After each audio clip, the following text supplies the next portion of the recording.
Las voces de los protagonistas en torno de la COP que está iniciando en Cali.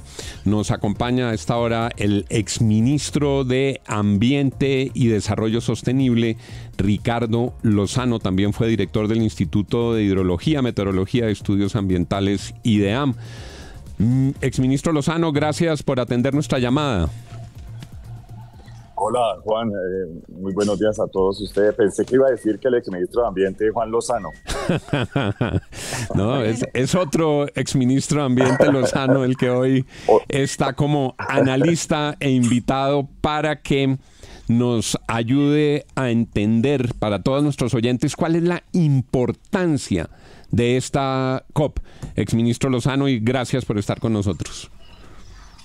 Bueno, Juan, yo creo que, primero que todo, para ser prácticos, que yo creo que por primera vez el planeta entero va a saber dónde queda Colombia, va a saber quiénes somos los colombianos, Colombia con O y no Colombia, como nos dicen siempre cada vez que salimos a Europa o a otras partes del mundo. ¿De dónde eres? De Colombia, y la gente sigue relacionándonos con los países del norte.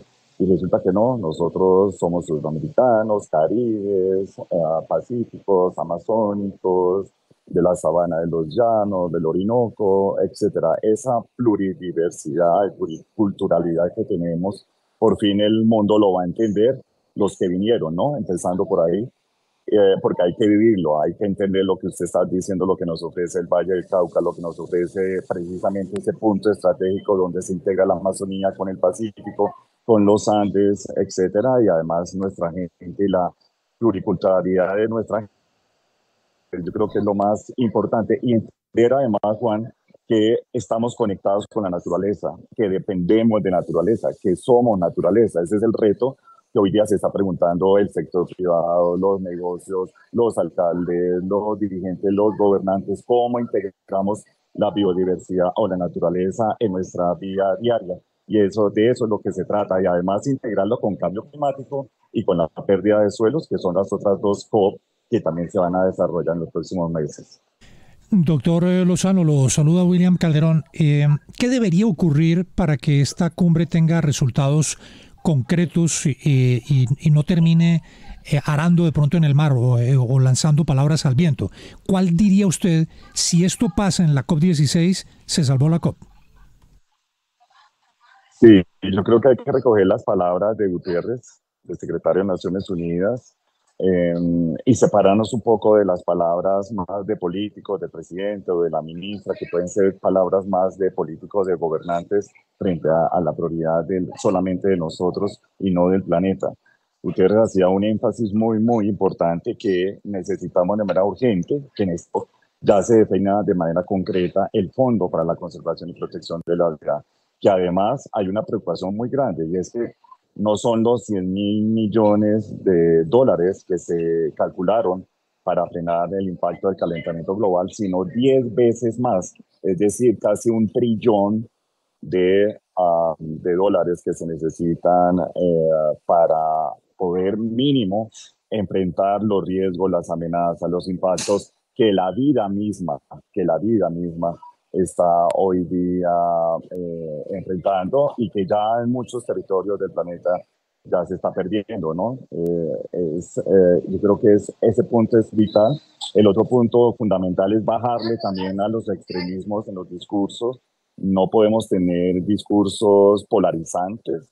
Aquí no podemos decir que unos son malos y otros son buenos. Lo contrario, recordemos que somos los presidentes de esta COP, y por lo tanto la ministra va a tener que tener un discurso más incluyente y no tan excluyente. Hay que incluir el sector privado, hay que incluir a la economía, porque forma parte de sostenibilidad, y esta COP está dirigida a la economía. Ayer no se escuchó nada, absolutamente nada, sobre la economía, sobre las actividades privadas, sobre el rol de la sociedad civil frente al uso de los recursos, qué puede hacer la banca de inversión, y no estigmatizarlos, sino lo contrario, cómo los uno, porque ella tiene la labor de generar consenso No, exministro, es que uno cuando asiste a este evento, cuando ve la temática, y me auno a lo que dice William, ¿cómo encontrarle la arista para que la gente sepa de qué está hablando?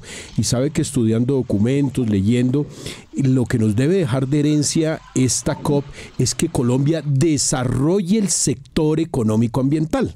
¿Qué quiero decir con eso, ministro? Que se hable de lo ambiental como se habla de minería, o se habla de manufactura, se hable como industria, porque Colombia no ha desarrollado su sector económico industrial. Y ahora van a decir, ¿cómo desagregamos ese sector? Pues, por ejemplo, en Colombia no hay un sector maderero, por ejemplo. No hay, por ejemplo, el tema, la conservación verdadera de los ríos y su agente dinamizador económico. ¿Cómo hacer o cómo sensibilizar que eso es lo que pasa en los países que son sede de eventos tan importantes como este?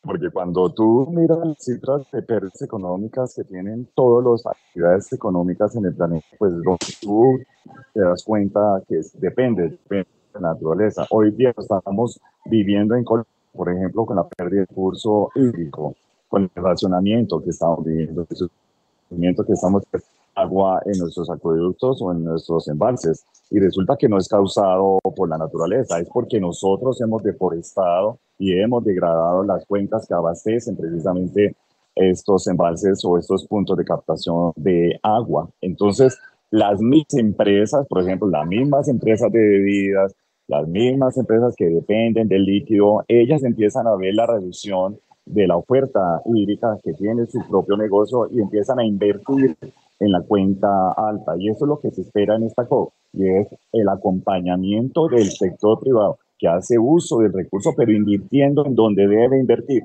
y devolviendo los beneficios económicos que se reciben. Recordemos que en esta COP hay un tema vital importante que también lo nombró Guterres, y es el tema de las secuencias biológicas, genéticas y digitales, además, de las que además se está pidiendo que los países desarrollados que hacen uso de nuestra información, de nuestra biodiversidad, devuelvan a nuestras comunidades y a nosotros, a los países megadiversos, esos beneficios. Es un tema clave de equidad global ambiental el que señala el exministro Ricardo Lozano, y pone el foco donde debe estar, en cómo más allá de las camorras de la hora logramos que en torno de la protección de la biodiversidad en una potencia mundial como Colombia se sumen todas las voluntades. Ministro Lozano, exministro, gracias por haber atendido nuestra llamada. No, Juan, un placer como siempre, y nos escuchamos pronto otra vez. Sí, señor, estaremos muy pendientes de usted y de la COP 650.